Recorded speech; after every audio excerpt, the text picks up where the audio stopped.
G'day, have I got a story for you? Check the disclaimer. Season 1, Episode 41, Petrified. Previously, the Mangala lets go of my hair and rushes out of the room, leaving me here in this pile of devices. I know he is going to the MM to fix his arm. Someone else is coming. Oh, it's Claude. He knows that the Mangala will be occupied with the MM for a while. Claude doesn't see me at first, but when he does, he suddenly has such a wicked grin on his face. Oh no, I see what he has planned. Continues. Claude looks at all the sharp devices around me and is now going to the next room to get a broom from the cupboard. Claude wants to use the broom to push the devices aside. The Mangler is still trying to set the MM for his arm. He is not used to settings for an adult. He usually only deals with children in the MM. Claude can't find the broom anywhere and is looking in various other rooms, seething with anger. He eventually rushes in with a mop and pushes all the devices aside. Oh dear. He grabs me by the arm. Claude's grip is getting tighter and tighter.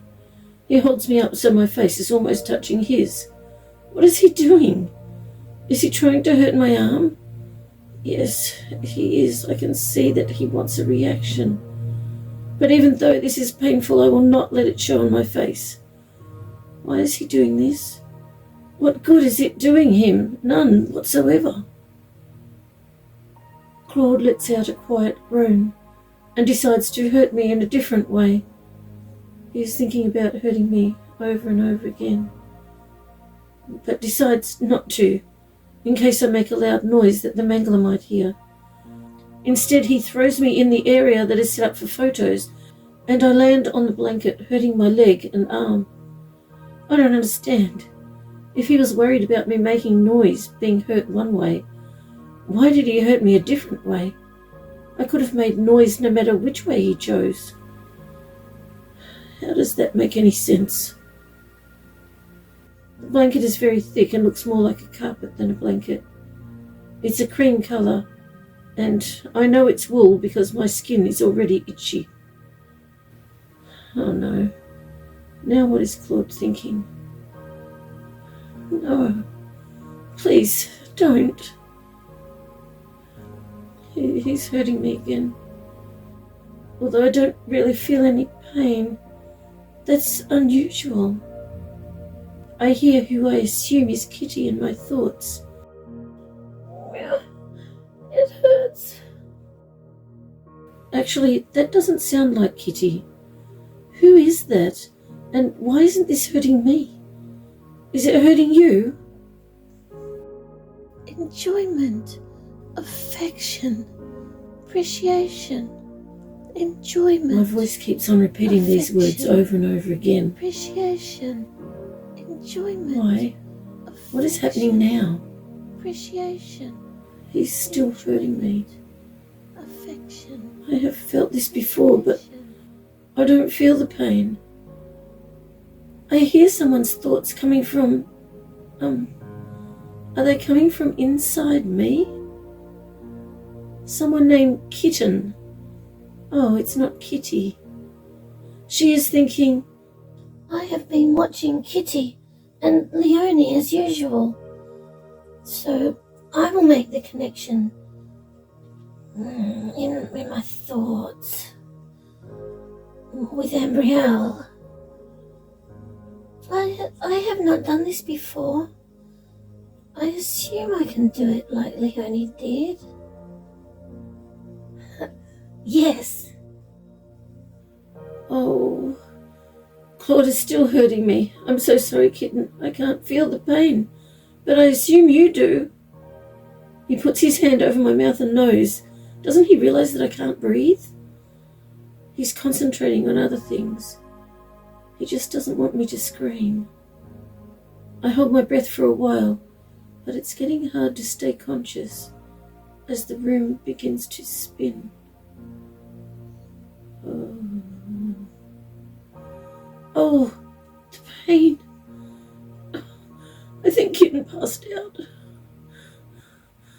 he removes his hand, I gulp in. A few big breaths of air. His shoes are so hard. It's hurting me again.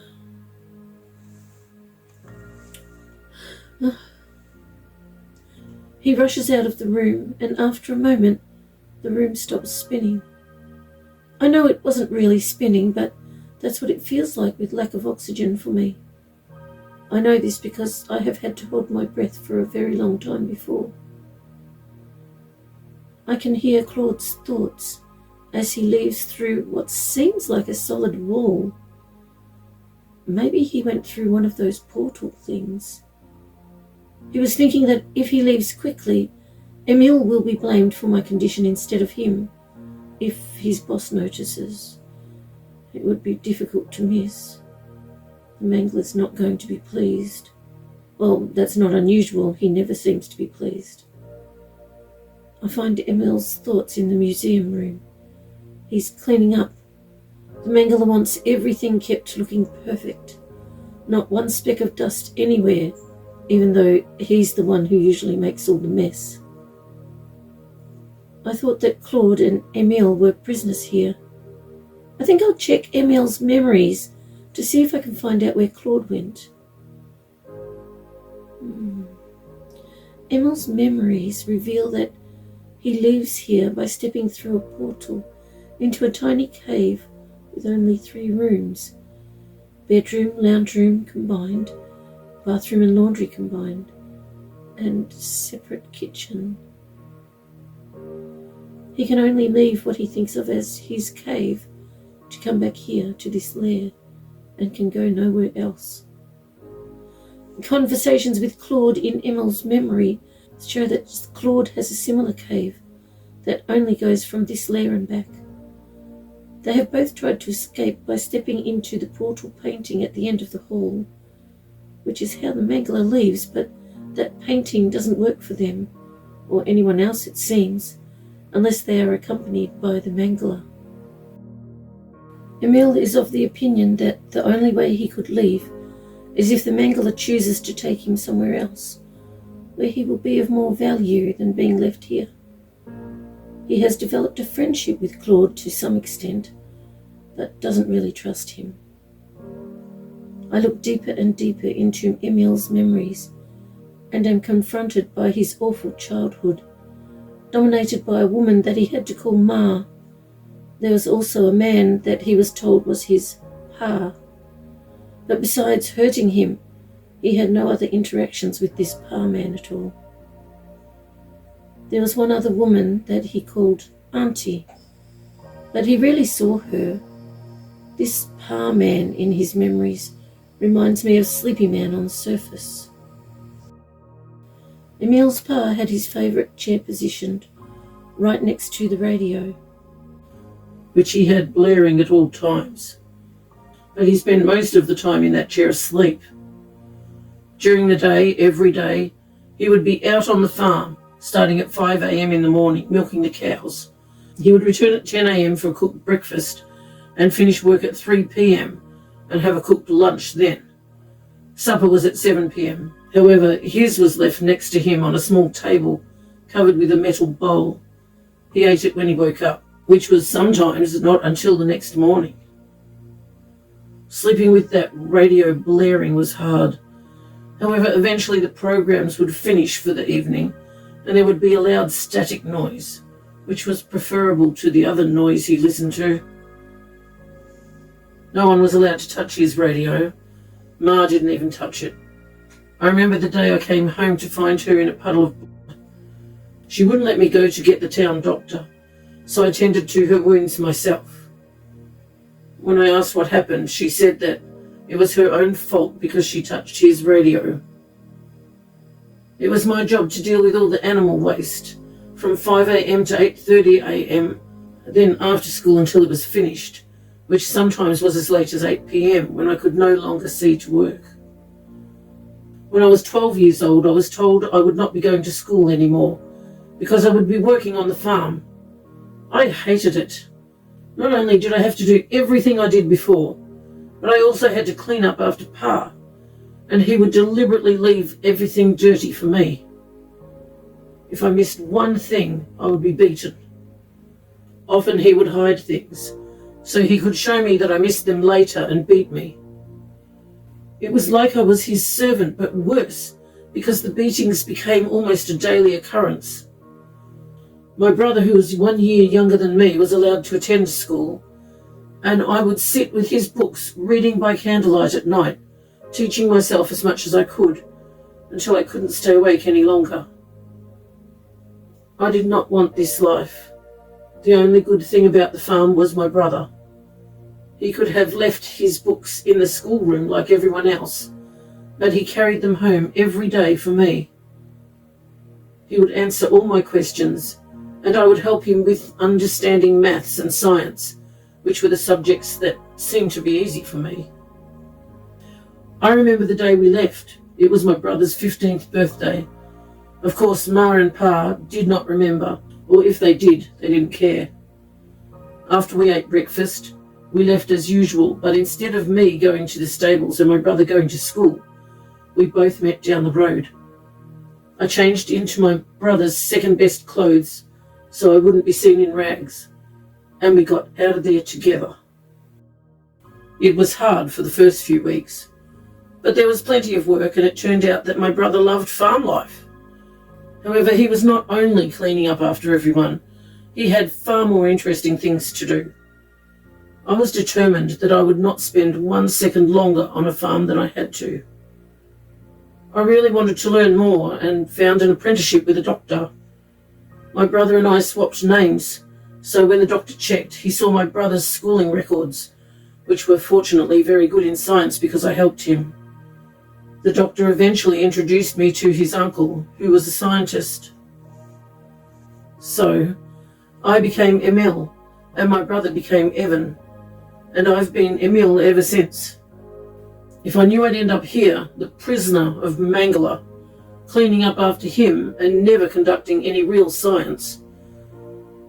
I swapped cleaning up after an awful man on a farm to cleaning up after an awful man in a lab.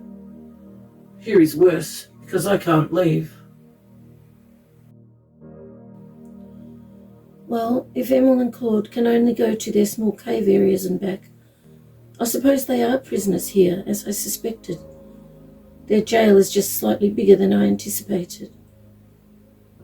I hear the Mangler's loud thoughts as he takes his arm out of the MM. I can see that he wants to make sure that my arm will be hurt, but worse than his was. He seems to think that it will be his revenge on me for injuring his arm. I don't understand. I didn't injure his arm. He hurt it on something he threw at me. He was hoping to injure me. As the Mangler enters the room and looks at me, I can feel rage rising within him, and he makes a loud, low-pitched growling noise. He yells loudly, "Who did this?" Is he asking me, or is he calling out to Emil? He screams. Who did this to you? Oh, he's asking me. I hear my voice say, enjoyment, affection, appreciation, enjoyment, affection. My voice continues to say these words over and over again. Enjoyment. I don't mean to, it just happens. Appreciation. I just realised that I am no longer in pain. Is Kitty or Leonie or Kitten back? Is it Kitten? Is she saying these things? Yes. Kitty said the same thing. I hear Kitten's voice in my thoughts. They are the only words I am allowed to utter, unless the sound of vibrating my tongue on the roof of my mouth and that odd little mew noise are considered words. He should know this. I know that the scientists will add 3 more things that I can say, but they've not given them to me yet. I'm not ready for clients. I will have a loud sound to use for extreme pain, a moan noise, and a sound made by doing something in the back of my throat, but I'm not sure how to do it yet. The mangler rushes out of the room, again making that loud, low-pitched growling noise. I am so cold. I wish I could pull a blanket over me, but I'm not allowed. Maybe I should get that little fur coat near the pile of devices that are still on the floor. No, I don't want to move. When I move, I am in more pain. I hear the mangler screaming Claude's name. He suspects that Claude did this to me, knowing that Emile is not interested in doing this. The mangler's thoughts are so loud. He has plans for Claude when Claude returns. He will behave as though everything is fine, which in itself should make Claude uneasy. He is going to expose Claude to black roses, situated in places that only he would look. Claude's locker, on chairs that only Claude uses, on his food in the kitchen, on Claude's equipment, and on and near other cleaning goods that he uses. Who is Margaret? Oh, I see. She is a woman who brings the supplies to the lair on Wednesdays. What is he thinking now? Is this Margaret woman somehow controlled by him? Oh, he thinks he has full control over her because he has taken her twin boys from her. Actually, they were triplets, but he put one of them in front of her. No. Maybe he pretended to cause her heartache. Why would he do that? While she obeys his every whim, her two boys stay alive, and she gets to see them once a month, if he is satisfied with her work. Sometimes he just says he is dissatisfied to deprive her of the relief of seeing them. Why? The mangler plans to have Margaret deposit 2 black roses in Claude's cave on the bed where he sleeps. He thinks that Claude will be petrified. No one usually enters his cave besides him. Very rarely the mangler sends Margaret there to check if anything looks unusual. However, Claude has no idea of this fact.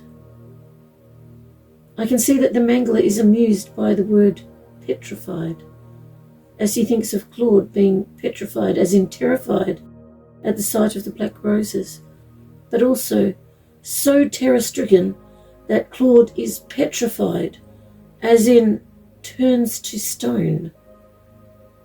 Mangler knows that can't happen, however he still finds it amusing. Now he is thinking of ways he could possibly achieve this, and have a Claude statue that he could keep here in his museum room, which he would find hilarious.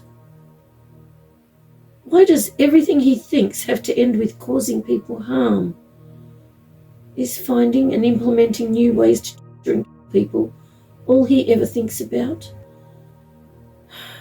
Why? The mangler screams at Emile. His voice is so loud. Even in this room I cover my ears. He tells Emile to put me back in the MM and to make sure that he hurts my arms and explains how before putting me in. I know what that feels like, I hear in my thoughts. I remember a scientist who hurt me like that.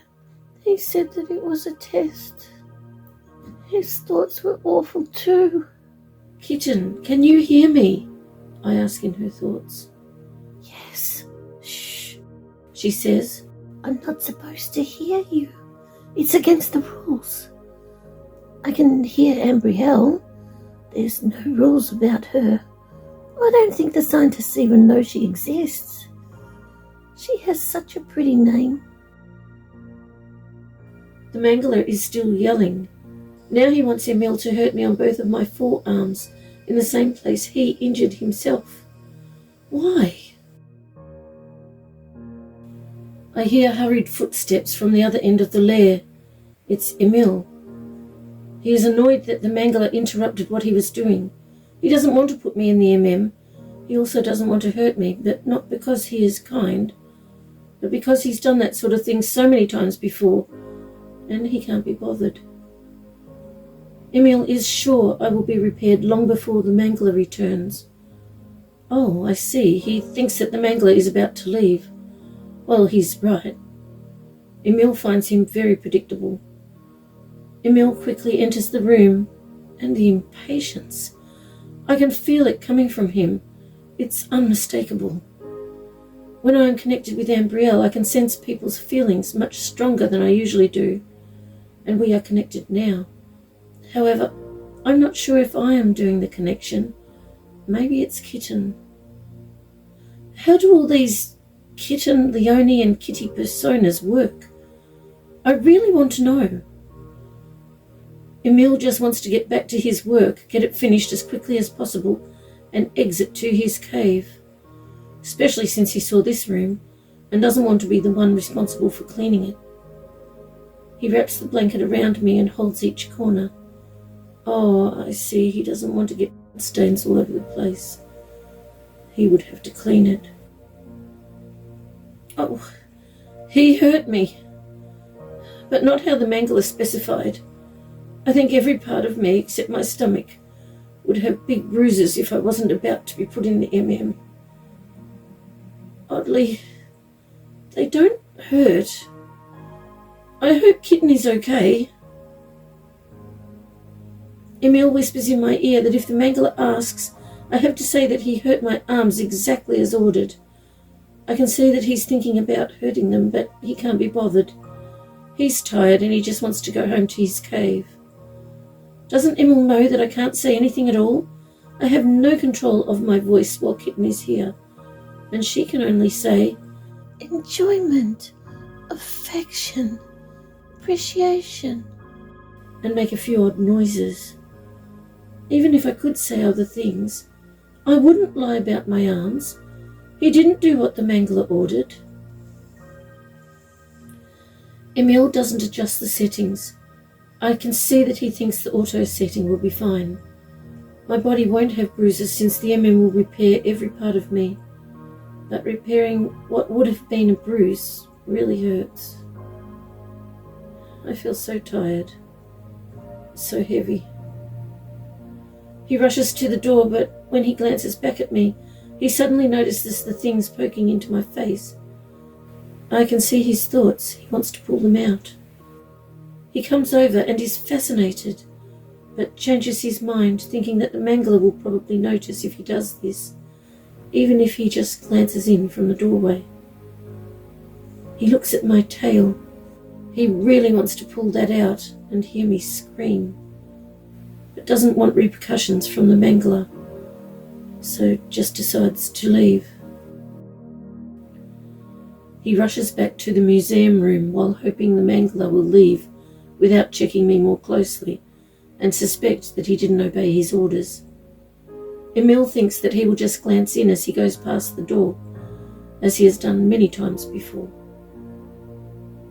Even if he does come in to check, Emil is ready with lies, that he did do it and that the MM has already repaired the injuries.